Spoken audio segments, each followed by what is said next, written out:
You are listening to the Park Flyer Podcast, where we discuss our RC adventures. If you're new to park flying, then thanks for joining us. And if you're already a pro, then welcome back.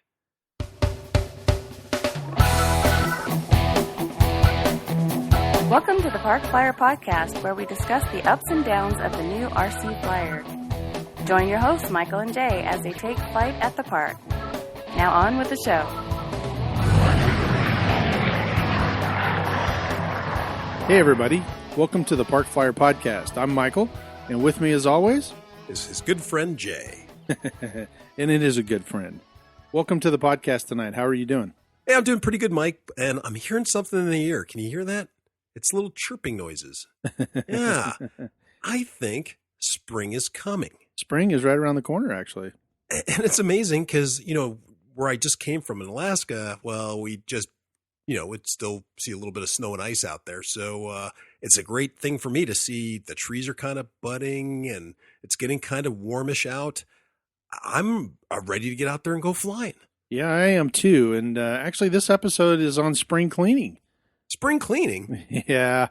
During the wintertime, not necessarily here in Arizona because I fly pretty much all year round, but I do have airplanes that kind of sit for a long length of time. And I know up in Alaska, you had airplanes that sat for a while, and all over our audience is pretty much worldwide. So we know that there are times during the season where the airplanes don't get exercised as much as they should.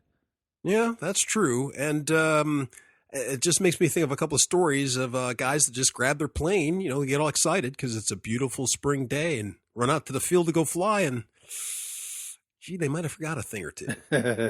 Well, when you were up here for the Electric Festival, that happened to us. I had a Sea Fury. Yes. It had been sitting for, quite some time. Mm-hmm. And we threw it in the air, flew it around. First big thing was we couldn't remember what battery. What battery did it use? And that's kind of embarrassing for us, right? It was embarrassing. We're supposed to be the expert. Well, but I mean, I have a lot of airplanes. I really do. True, you do have it, and I have a few too. So when we're both sitting there scratching our heads, going, "Is that your plane or my plane?" Right. I don't remember. Is that this battery or your battery? It does not help any. And I have a lot of batteries too. Yeah. I mean, I have a big tub of batteries, and some of them are large, and the 6-cell type, 4-cell types. This one took a 4-cell. It did a 4,000 milliamp 4-cell. So when we finally figured that out, we threw it in there and went and flew it a couple times. Mm-hmm. And unfortunately for us, once again, it had been sitting. The weather had kind of gotten cold. Well, not really cold here, but, it cooled off. The weather got damp. It rained some. Yep. And I think with these type of airplanes, things start loosening up. They do. In fact, I think at the festival, I heard a gentleman who was talking about nylon. And he said that people who have nylon parts, one of the big problems that they have is that things loosen up and fall apart is because nylon absorbs water. Oh, I didn't know that. And so if you take a plane that was in a place where it's very humid and you come to a place, say, like Arizona, and you go to fly your plane, that linkages start falling off the plane while you're flying because the nylon dries out. Yeah, that's news to me, but in my particular case, it was just some screws that came loose. Yes, on the motor mount. Yeah, and it's a foam plane, but right. The motor mount is wood. That's correct. It's a wood motor mount. It didn't have like a hard plastic insert, like some planes like that do. And I think you had a little bit of shrinkage. I can't even say the word, but shrinkage. Yeah, it did shrink, or at least it let loose. It kind of dried out, I think, and it had the opposite. When we say shrinkage, you think of something that gets smaller, but in this particular case, it's the opposite, right? When it shrinks, it expands. So the wood actually pulled away from the screws. After about 3 or 4 flights, the screws pretty much just pulled out, and it caused me to lose my airplane over the, 3 of the 4 screws being loose. Yeah, that was a tragedy because the sad part about it, folks, just getting the plane retrimmed out and just getting it just flying just so sweet and, getting that CG just down right. And Mike was figuring out all the controls again and where all the switches went. And That's all she wrote. It was all she wrote. That was terrible. Well, it was a good lesson learned, and I think tonight on our podcast we need to focus on some of the things that we can do, making a checklist at least to go over these airplanes that have been sitting for I a don't while. need no stinking checklist. and especially for our listeners all over the country that may have put their airplanes up and not exercise them, like I said earlier, as much as they should. You know, another thing that we ran into is that we flew our wings when you were up here. Oh, yeah, that's right. And I had borrowed the ESCs from the particular wing for another project. Right. And when you came back up, I think you were looking around, running around trying to find one, and you picked up one of them out of my box, stuck it in there. We went and flew. And unfortunately, my wing had a wrong setting in the ESC. Yes. So the brake, which is normally stops the prop, it wasn't set on a hard setting. Mine was set on no brake. So the windmilling prop, just kind of as I would go through the air, I'd put full power, go up, and then when I wanted to glide, the prop continued to turn. It did. And what do we find out? It eats battery life I didn't know that. considerably. Yeah, it did. We flew the wings the same amount of time. They're identical wings.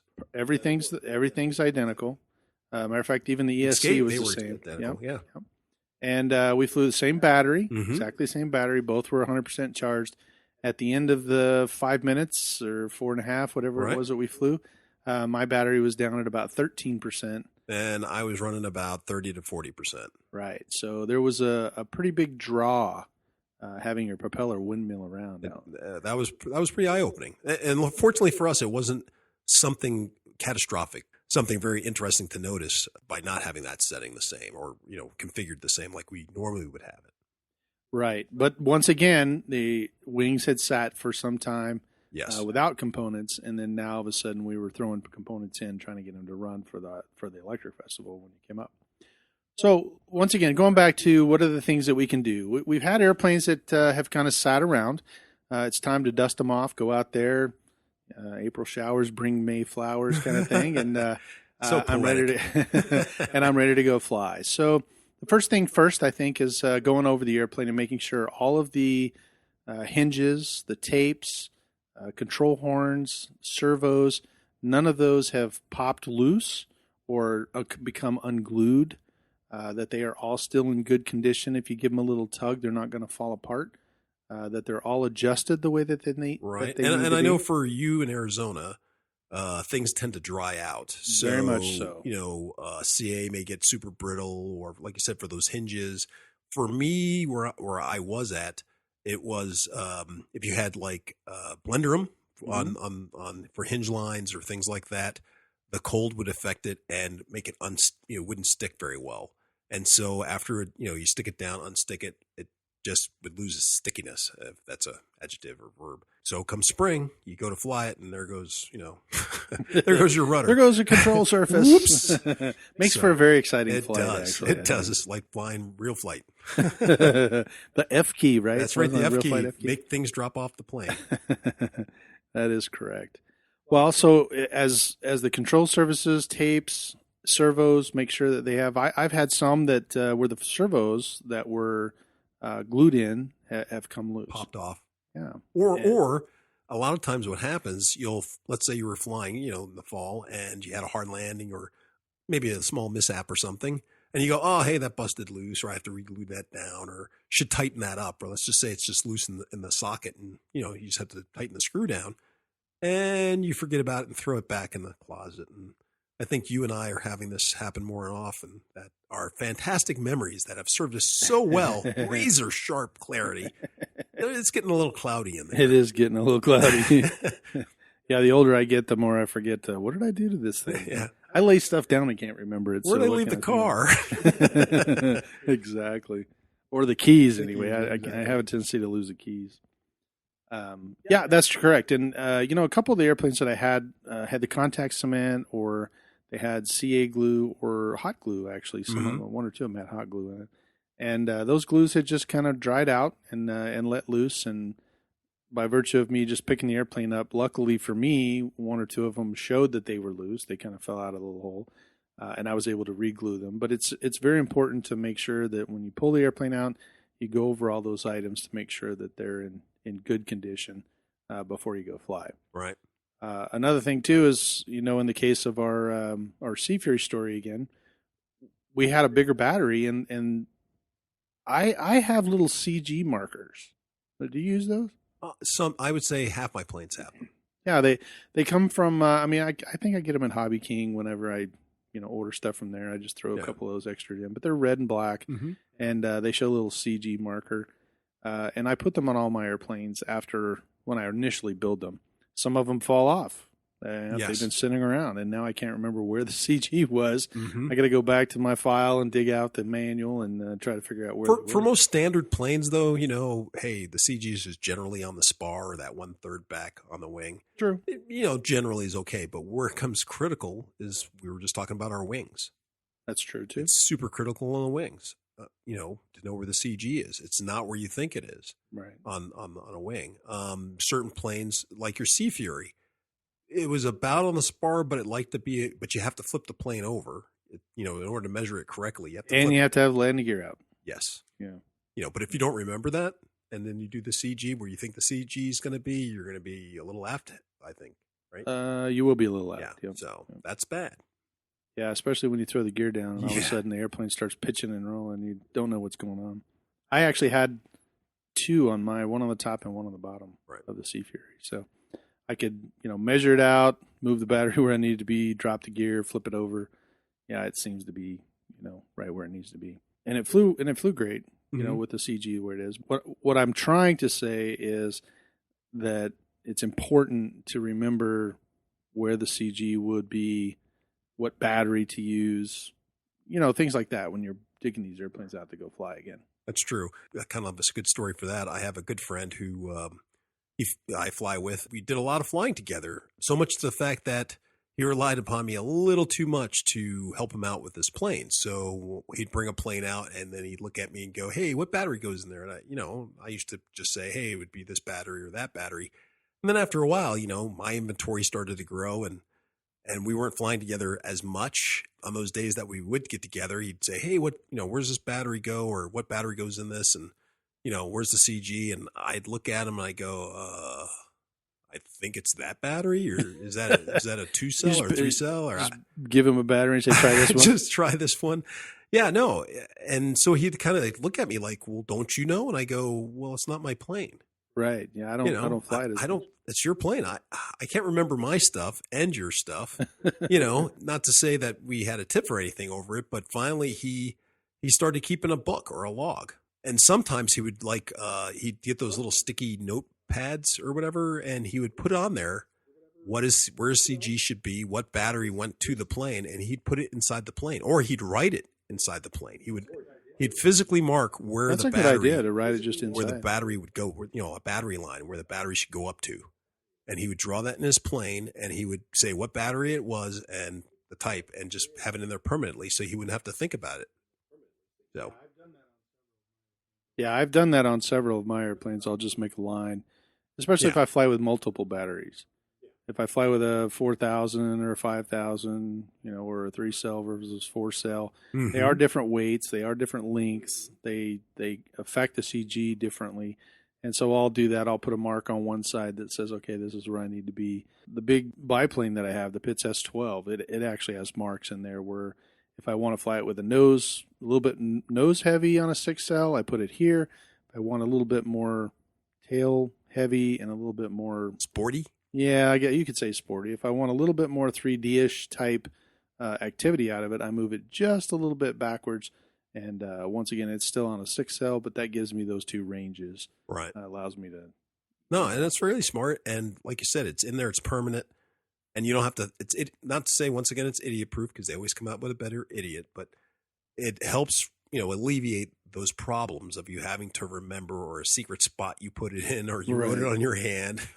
You just look in the plane and say, oh, there's the mark. It says what battery I'm supposed to use. And, you're fairly, got a good chance that you're not going to mess things up. Now, I think the E-flite Cub, what's the big Cub that they had out? The Carbon Z Cub. Carbon Z, yeah. They made a battery tray, right, that had numbers on it. Yes. That was a really good idea. Then you could just put your battery into the number and slide it in, fly it the way you wanted it to, and you knew that it went on number 10 or number 9 every single time. Yeah, another friend, he just colored. He put like a marker or a colored sticker on his batteries, and then he colored, the numbers so that he knew when he put a certain colored battery in that it went to that number. Because that number would be colored. You know what I'm saying? Oh, like a little, a yellow sticker, and he'd make a yellow line, and those two went together. Right. So he just put on there, hey, this tray goes to number 3, goes to the thing 3, and then, it's yellow, so I know it goes to the yellow batteries. Oh, that's kind of neat. That's a good idea. Yeah. The big thing, of course, is being consistent. And if you're going to mark all your stuff, you need to mark all your stuff. True. And just do it consistently throughout everything. And that's what we talk about a lot of things in our safety, for our safety stuff and other things, is just to be consistent all the time. Or setting up your radio, be consistent all the time. Right. Yeah, set your switches up the same way, or the batteries the same way.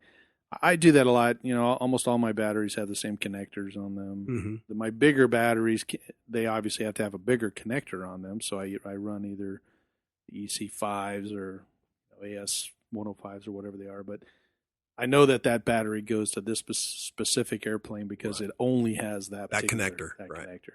So one of the things I noticed on your batteries, and you got me doing this too, speaking of being consistent, it was a neat little device. It's pretty inexpensive, and it just sticks on the end of the battery. Yeah. You want to tell the folks about that? Yeah, it's you can get it from Hobby King. It's a battery indicator. Everybody thinks it's an on and off switch when they see it. They go, "What is that? You turn your battery on and off?" But it's just a little sticker, and it's a slider. It just slides red or green. Red or green. What I do is when I put it on the charger, I'll do charging 3 or 4 batteries. As soon as I plug it into the charger, I'll flip it over to green. Right. And when it finishes charging, I know I have a full charged battery. Right. And then when I put it into the airplane, before you put it in the airplane, right as I put it in the airplane, I switch it to red. Right. And I've started doing that, and it helps a lot. Yeah, I think you can get a pack of 10 from Hobby King for $3 or $2 or it's worth it. It really is worth it. I don't know how many times I've gone out or been out and watched other guys go out, and they put in a battery. They have a couple of batteries, and you lose track of which one's charged, which one isn't charged. You throw it in a plane, you take off like a bat out of hell, and you get up the altitude. You're like, whoa, dead sticking. Glider. Yeah. Yeah, that's true. I've seen a lot of guys do that. Now some guys, some of the guys that I fly with at the park, they bring their batteries, and they have a LiPo bag, and they'll fly the battery, put it in the LiPo bag. So as soon as they get done with it, they know that all their batteries are charged in the little box that they bring. Fly it, they'll stick it in the LiPo bag for charging. So it kind of does the same thing, and whatever your technique is, it's great. But be consistent. But yeah, just be consistent, because I have a bag. You've seen it. It's a 2-sided, it's a little green canvas bag that I carry out the batteries in. Usually I'll do one side, or when I first got it, I did charge batteries on one side, discharge batteries on the other side. And a couple times when I take 3 or 4 or 5 airplanes out there to the park, I'd fly a couple, throw them in. One would fall into the other. Next thing I know, I grab the battery back. And that's kind of why I went to those little indicators, is because I would always pull up a battery and go, wait, what the heck? If you have a battery checker, it's good to check it before you put it in, or, at least check it when you get done. Those little indicators, you don't have to use them, but I like them, especially on my larger batteries. Mm-hmm. But if you're tight space, if you need tight space, sometimes if you stick that on there, it kind of eats up a little bit of the battery side. It won't fit into a really tight space if you have extra stuff sticking on your battery. But I usually stick it, either between the leads or on one of the ends. Doesn't seem to bother anything. The other thing I do is I mark on my battery when I purchased it. Oh, yeah? That way I know. Yeah. So, I've said in previous podcasts that I've had batteries from like 2010 or 2008. We actually, I think I saw one in my bag the other day. It was from 2008. I probably need to retire that one. Probably, because that reminds me of, once again, the Electric Festival.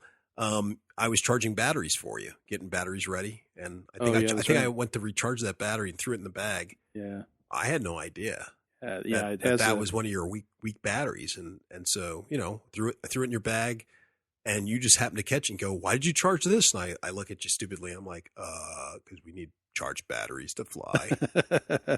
No, it was great, and you did a good job when you were here. But But yeah, if you mark them down, then you kind of know. I have another guy, Richard. I think he's at the park. He actually marks down how many Flights on the battery I have itself. a few friends. So he'll just mark down battery, just take a Sharpie and just put a line. Yeah, I'm not that anal though. I'm not either, and I know some guys take a good care. They have a little manual that they tell the internal resistance. I have one good friend who he keeps a log. Mm-hmm. He can tell you every battery, what he charged it, what charge they took. He can tell you everything about that battery. But I'm just that's not my thing, my friend. No, I hear you. Well, if you do that, more power to you. Yeah, no, absolutely. I have nothing against them. It's actually probably better. It is better, but I'm not that guy. Well, but you and I think have the problem that we when we go fly, we fly everything. We'll fly multiple batteries. Oh yeah, no, in one day. Yes. So it's a little more difficult, I think, for me because I'm flying, charging kind of thing, and I don't remember which battery I picked up, and a lot of my batteries are the same. I have 2200 milliamp batteries. Then 3-cell, 2200 4-cells, and a lot of my airplanes use one or the other or both. Both, you're right. So it just depends on which one I grab, and I go out there with 2 or 3 or 4 airplanes, fly them all at the same time, and spend an hour out there flying. Some guys will go in there and they fly one battery, one flight. That's, okay. Right. They fly three batteries. Right. And they just have 3 or 4 batteries. So now that just kind of brings me up to a good little segue. Speaking of batteries and, flying all the time, a battery in particular is one that goes to a transmitter. And once again, I know I keep bringing up the Arizona festival that we were at, but I do remember before the festival, we were flying quite a bit, went down to the park. Since I was in town, we were flying whenever we could.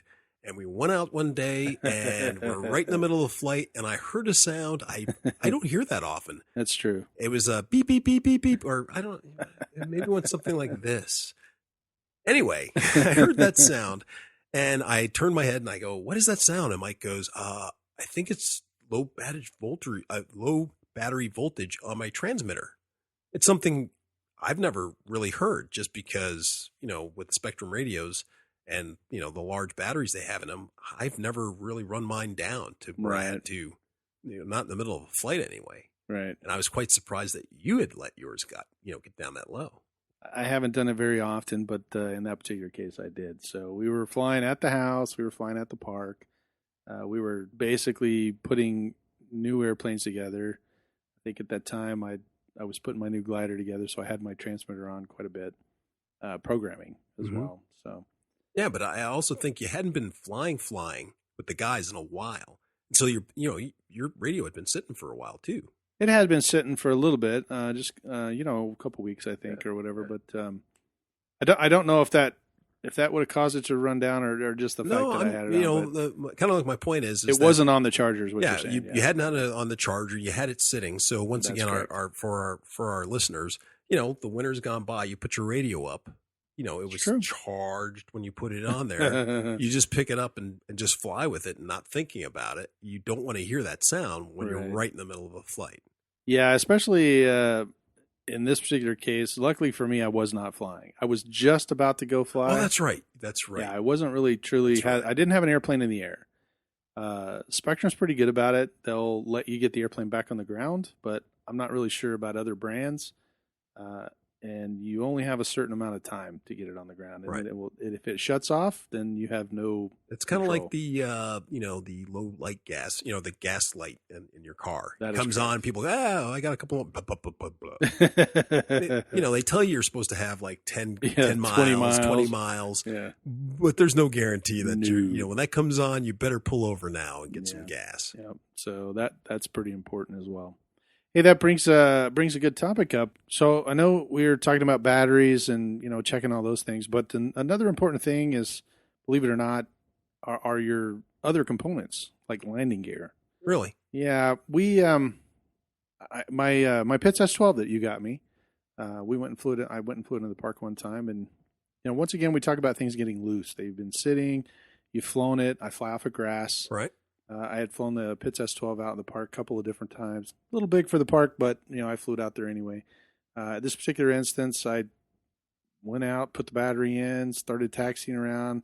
Wasn't really thinking about it. Took off. Boom! Something fell right off the airplane. Didn't know what it was, but whatever it was, everybody saw it. Okay.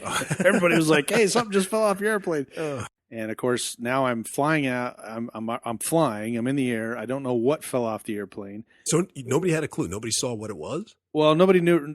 Everybody saw something fall, but nobody knew what it was. Right. So you got the something. Right. Something fell off, and now I'm like, trying to figure out. Okay, is it flying straight? Exactly. Right. Should I wiggle this? I'm not really sure what that was, but do a loop.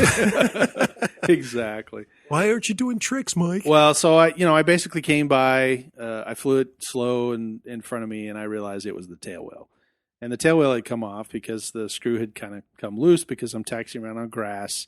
Once again, it's just a little grub screw, and the grub screw had come off. Well, luckily everybody saw where this tail wheel fell off, but at the same time, now I'm up there, all of a sudden realizing I got to land this thing, and it doesn't have a tail wheel. So, I went ahead and flew around. I don't know why, because it's not like I had to run out of gas or anything, Right. This one isn't a gasser. But I thought, I'm in the air. I know it was just a tail wheel now, so the airplane's flying fine. Maybe if I can lighten the battery from the juice in the battery, I don't know. Lighten the battery. Well, you're flying. Right. Gotta burn the battery up. I flew it around for a little bit, and the battery started getting low, so I decided to come and land. So I turned into the wind, came down, sure enough, touched down. As soon as the tail wheel hit, of course, obviously there's no tail wheel in the grass. It kind of grabbed and tipped up on one of the wings and actually just kind of tipped up on his nose. Oh, okay. It didn't really do any damage. So it wasn't like an arrestor hook. The motor went skipping across. Almost. I was worried about that, though, Okay. because the tail wheel had actually come up. Didn't your L-39 do that? You came down, you had too heavy of a battery. You were still trying to figure out the battery. You landed, it caught the infamous sprinklers that plague you out there. And the whole nose cone tore off and went skipping. Well, it wasn't the sprinklers; it was the skids that I had. Oh, on the there. skids. Yeah, okay. I have little plastic skids on there. And yes, you are correct. Totally different story. I'll tell sorry. you that one. But yeah, the Pitts S12 landed. It kind of went up on its nose. I was really worried about it. But anyway, we found the tail wheel. And we realized that it was a grub screw that had come out. So once again, it was just because it was sitting, or for a while I didn't check it. I should have gone through and checked. All my control surfaces, all the little grub screws, make sure that the servo horns are all. Do you put Loctite on your grub screws? I do. Okay. I do. But here in Arizona, it was. I do have. I mean, that one's large enough that it has to kind of sit in the garage. It is balsa wood, so I'm not really too worried about it. So I'm not saying that the grub screw came out because it got hot in the garage, but I'm not saying that it didn't. Right. I honestly don't know if it did or not because I use blue Loctite, not red. No, don't. Yeah, that'd be bad. I don't want to melt my airplane trying to get the screw out. But I do use blue Loctite, and I do know that if it gets a little warm, that sometimes it can loosen up. It will release. I mean, your garage is only 110 during the summer, right? Something like that. Yeah, something like that. You can bake bread out there, I think. But crazy. Usually, I bring the airplanes in at that particular time. That a year or so ago, and after you got that, it was big enough that it had to sit out there for the moment. But I did have it in the house most of the time. But it did. We had some guests that came in, and I had to move. Well, I could see it out getting there. warm, though. I could see that. The large airplanes. My Cub sits in here most of the time. It's a 80 some odd inch, and I keep the wings on it, so it's constantly being moved around the house. It usually sits in my spare bedroom, but when we have that's right. When we have guests, it has to come into the office or out in the garage. So once again, check your screws, check your landing gear. I can't think of how many times I've actually seen guys that took off and the landing gear rolled, the main wheel rolled over because the grub screw had loosened up. I've seen control horns come out because they were glued in, especially some of the plastic ones that just push in. Oh, and they snap together like or they either push in and you put CA glue on them. They don't. Most of mine, the ones that I use, actually screw in. So they'll have 3 screws. I tighten all the screws down, and they're into plastic, so they usually don't. Yeah, they don't. Out. Those usually don't. They're pretty good. But I do have some airplanes that have some push-in type, and those actually will become, or if they're on my foam airplanes, usually sometimes they'll just be glued on. And I have gone all the way out to the field, and as I went to start taxiing, I realized that one of the control horns had come loose. And, luckily I carry glue in my bag, and I just re-glued it and was off and running. But as we dig these airplanes out for the springtime, I think it's very important that we go over them, make sure all your screws are tight, your servo horns are tight, the wheels are tight, the prop, that's another one. The prop is all my props are wood, and they expand and contract as well. They don't do it a lot because they're clear coated, but they could. If you had a raw wood prop, or if you had one that didn't have the coating on it, you could have a loose. Well, it's just something good to do, even if it's not just wood props, but all props. It's just to double check them, because you might have taken the prop off to do something and then put it back on and didn't tighten it. And then I'm going to tighten it, and you put it in the closet and forgot about it. That's true. Very, very true. Another one was the motors actually have bearings in them, and the bearings usually have a little bit of oil. It's always good to put a little drop of sewing machine oil or whatever type in the bearing and get it all kind of lubed up, especially if it's been sitting like here out in the garage. It gets a little dry. Or the opposite up in your neck, or I guess I keep referring to it at your neck of the woods, but if you were back in Alaska, I think, it gets cold. It's just the opposite. So now you have oils that may be freezing or parts that may be getting cold, and you have just the opposite. They shrink or they expand with the moisture. Yeah. Like you said, it's just one of those things to go over all your equipment, check it all out, and just, give it the once over, a quick spin, listen to it, hear if there's anything gritty. Sometimes you might need to blow out that, you had a rough landing, you got a bunch of dirt in there, especially out here. You land, you get some dirt in the motor, go through it, blow it out, tighten your screws. Like you said, go over, add some Loctite, unloosen them, put some new Loctite on it, whatever. It's just to go over your whole kit. The other thing I'd say is get your radio out. Since we were just talking about the radios, make sure it's charged, but sit down, and if you're going to take like 2 or 3 planes out, sit down and just go over all the switches just to make sure you know where they're at, because, you forget that this switch does something. Yeah, that's true. My DX18 has a lot of switches. Luckily, I have 18 of them. Yeah, a few of them anyway.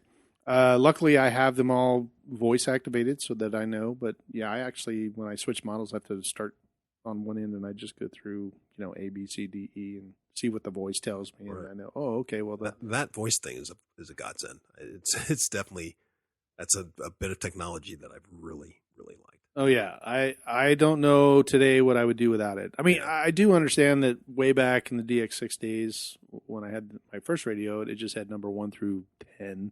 I actually had to look at the radio and see what switch did what. Now with the voice activated stuff, or the voice, I guess it's not voice activated, but the voice that happens when you flip the switch. Right. And especially it's the most helpful if you have mixes. Okay, yes. So you flip a switch and the flap comes up or down. You can, figure that out if your radio didn't talk. But if it just turned on a mix, you wouldn't know that the mix was on or what the mix did. Right. Yeah. So, wait, what does this do again? So that's crucial. 40 degrees nose down. Yeah, you don't want to figure that out while you're flying. Oh, that's why I did that. Yeah, you think it's high rates and it's something different. Yeah, exactly. Your flaps come off. They fly off. Poof. Yeah, because you lowered the flaps. Don't want that to happen at all. Well, it's very convenient, and adding your own voice, you can do that. So that's pretty good. You just say, "Hey, dummy, this is your mix." That's pretty cool. It's been a really big advance in technology, I think, for that, that voice stuff. So it's worked really well for me. Mm-hmm. Any other things that you've done out there with your club members? Hints of wisdom that you've had to give those guys when they've come out at the beginning of the year, or anything for them when they come out, they show up and, they have something on backwards, or like the props on backwards. Or I haven't had any of that stuff. Actually, believe it or not, the prop that was on backwards was actually me. And it was an accident because I had broke a prop. I reached down in my bag. I pulled out a prop and I looked at it, just the number. I just looked at the number. It was an 8.6 prop.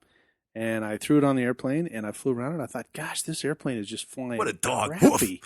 It was just flying terrible, and I couldn't figure out why. And when I came down and touched down, I was taxiing in. Jim looked down at there and started laughing. He goes, "Hey, is that prop running counter-rotating?" And I go, "No." He goes, "We got a counter-rotating, prop on there." And I go, "What?" what had happened is that when they had a sale on 8.6 props, and they were like $1 or $2 for 2 props, and I was like, "Wow, this is great!" So I bought them. I did not realize they were multi-rotors, and as a result, I had one going one way and one going the other because they were supposed to be on a quadcopter, not necessarily an airplane. So the first one that I put on was correct. The second one that came out of my bag after I broke it was not so much. It was spinning the other direction. I couldn't figure out why my airplane was not performing, and Jim pointed it out. So I appreciate that. Kudos to Jim for noticing as it texted in that it was spinning the right way, but the prop angle was wrong. So that brings up another thing I was just thinking about. That story just gave me a good chuckle. Okay, so we're out at the field. Got your buddy or somebody's out there, and they take off. And instead of the model taking off and going, this guy goes,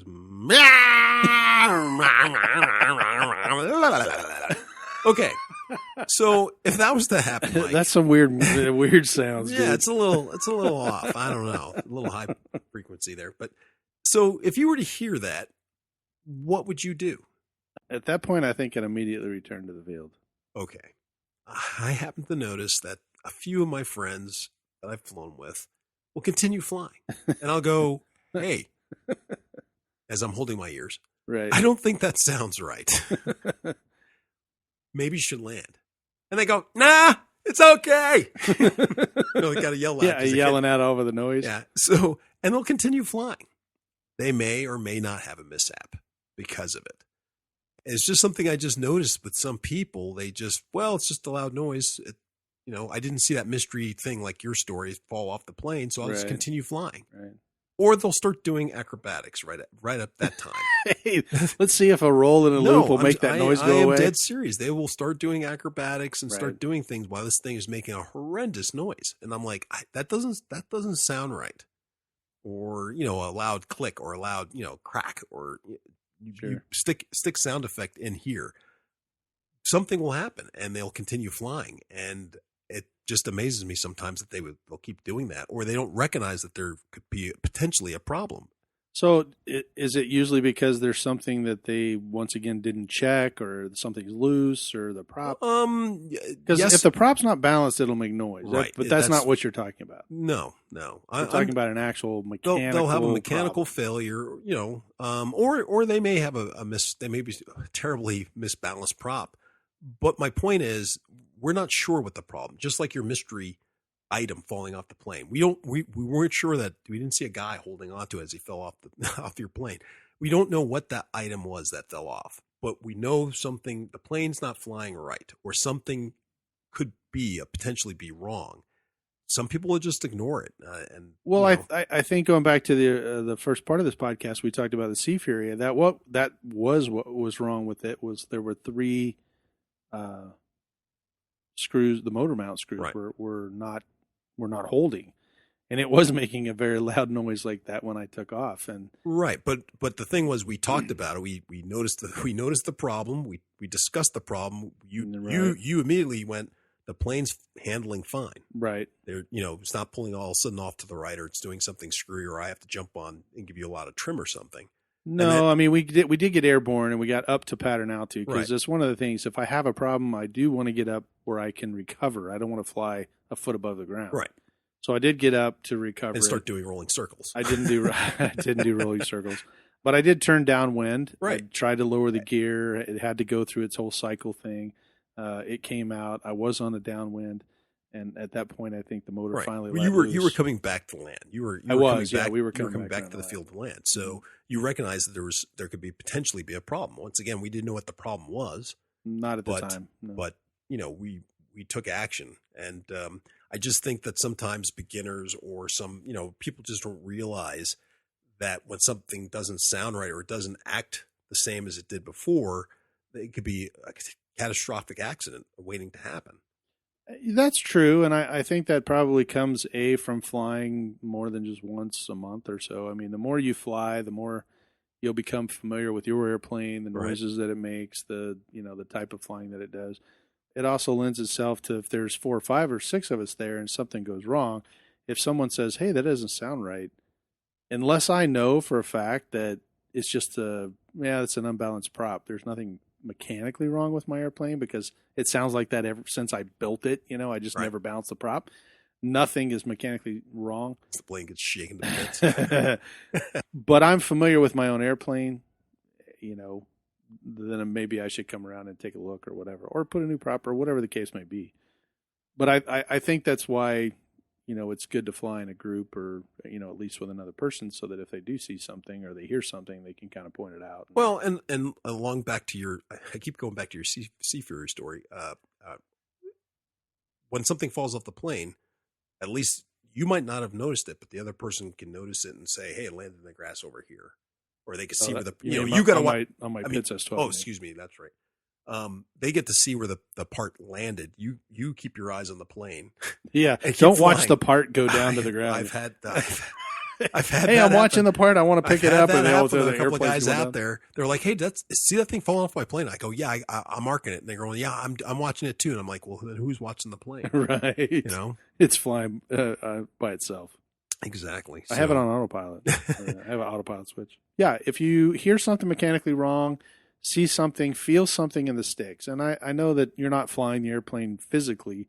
You're actually doing it via radio control, but you can feel in the stick whether it's tail heavy, nose heavy. Mm-hmm. If it's, if I'm flying and I have full, left stick, left aileron, and the airplane's just barely staying level, there is a problem. I mean, I'm not going to continue to fly like that.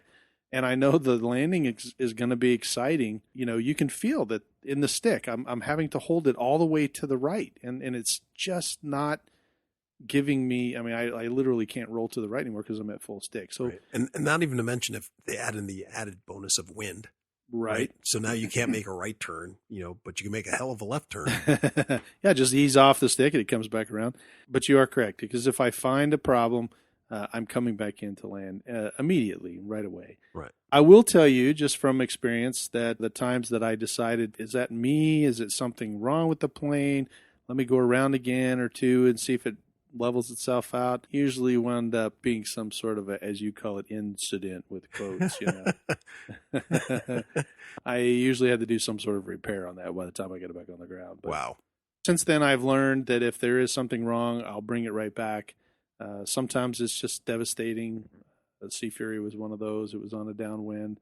The motor departed, pretty much pulled the ESC out of the receiver, and I had no servos to control it. Well, you had no power. Yeah, no power at all. So that was a falling sack of flour. That's correct. It's good to experience that in some ways because, once again, it makes me more aware to check my items before, right. When I go out. And once when folks, I do pull it out of the cobwebs, dust right. it off, because I do have more than just one airplane. And I don't get to fly everything all the time. So some of my airplanes will sit for several months.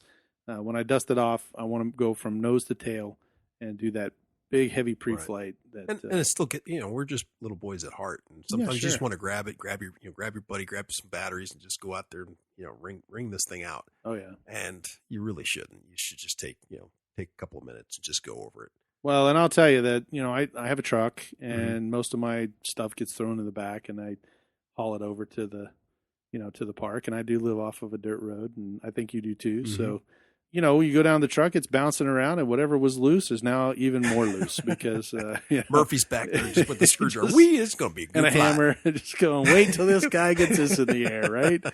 It's one of those important factors, and I think in this episode with the spring cleaning, we're getting ready to go fly in the springtime. We get all of our models out and make them nice, and shiny, and wipe all the dust off of them, do all that kind of stuff. It's important to do those pre-flights. Yes, absolutely. Be consistent and just make yourself a checklist.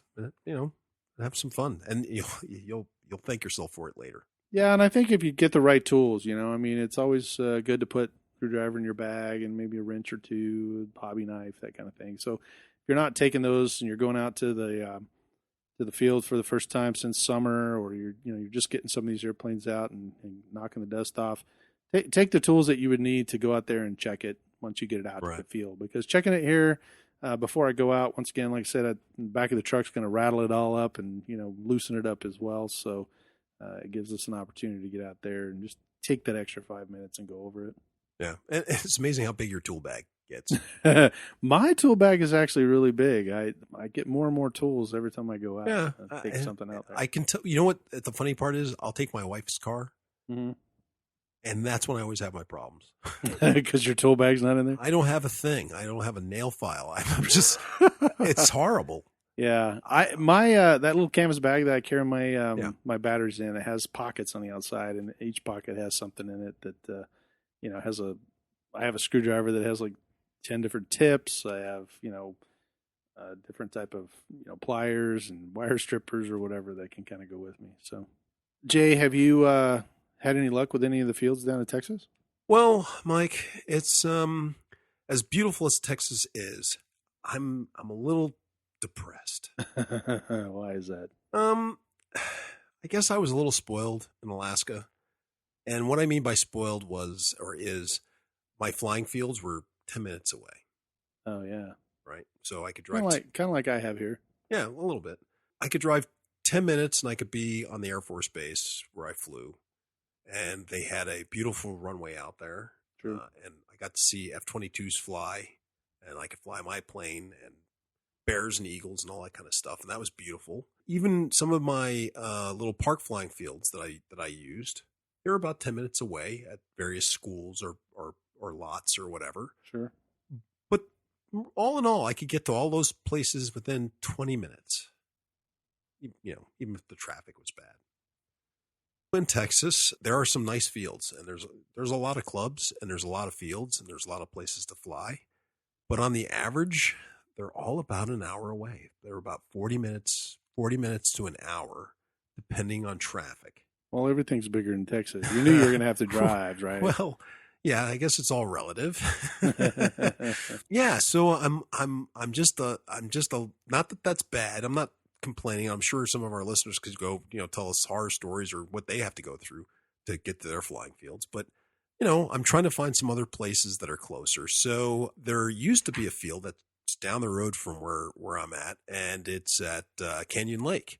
And the only problem is, of course, they closed that field down just before I got there. Naturally. Yeah. So I'm going to be working on hopefully trying to get that field reopened. Well, good. Well, let us know how it goes. Yeah. And, yeah. Well, Yeah, keep so- us updated on. Yeah, I most certainly will. And basically, it was a open field for anybody could fly there. But I think they were having problems with people were flying glow, Oh, making noise. making noise. Yeah. I'm thinking maybe going back and proposing going electric only. There you go. So we'll see what they have to say to that. All right. Well, keep us informed and let us know. Yeah. Hey, before we go, we have Jason from our website. He sent us a comment on our battery episode, actually. And wanted Oh, to really? know, yeah, he wanted to know what type of fire extinguisher to use on a LiPo fire. So I thought we'd take a couple minutes to discuss little fire extinguishers. Sure.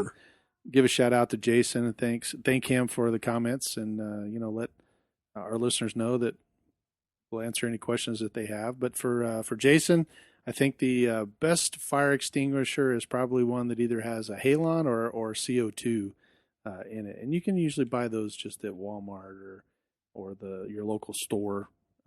It's kind of the one that they see in the kitchen. You don't want water, No. but you want some sort of water. a CO2 or type of halon. Right. You definitely want you want to have a dry extinguisher as opposed to a wet one. Right. And the CO2 will actually cover it.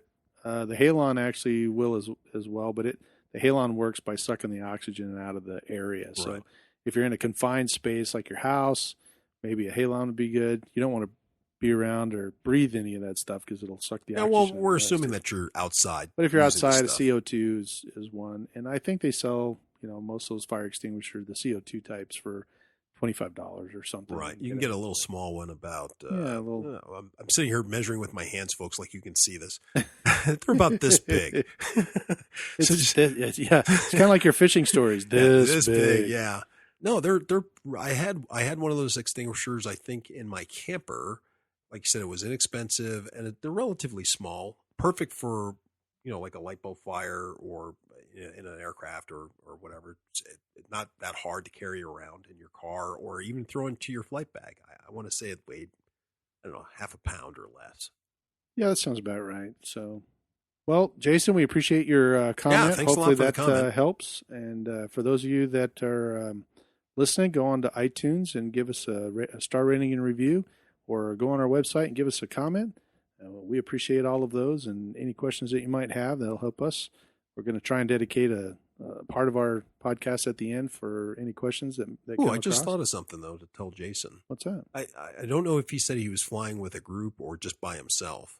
But if he's flying with the group, it may be somebody might feel like they're always stuck carrying the fire extinguisher around. And that's just one of those things, if you get a nice small one, that you have a flight box, for like your group. They meet every Tuesday. That's true. And everybody who's the next guy who's going to be at the field, you rotate it around, and that person carries the safety box. And the safety box might, have cones, the fire extinguisher, things up that you outline out what area you're flying in, and maybe a first aid kit thrown in there as well, just in case, from our safety episode where I lost part of my finger, I did not have a safety kit with me. It could just be a little box or something that you carry that one person gets and everybody carries, and, every other week. And that way you spread the love, and not one person's responsible for it. True. I could just throw it in the back seat of my truck. Or you could throw it in the back seat around of the in truck. there. But definitely a box. Where I park isn't far. I could run over there and back, I guess. I don't know. I've seen you run, so I might want to call 911 first. Yeah, To exactly. be faster. Actually, what I should do is probably just chain it to the bench that we sat to, and that way it's there all the time. That would be pretty neat if the city would let you. The yeah. city would let you do that. You should approach them and ask them if you guys Just could put have a fire extinguisher right here in a box. Yeah, why not? Yeah, it's a good idea. And they drive on the field all the time, so maybe I'll ask them next time they come through. Just say, hey, can we put a fire extinguisher right here just in case? They can only say no. That's true. Maybe All that's right. a good question. I'll go out there and ask.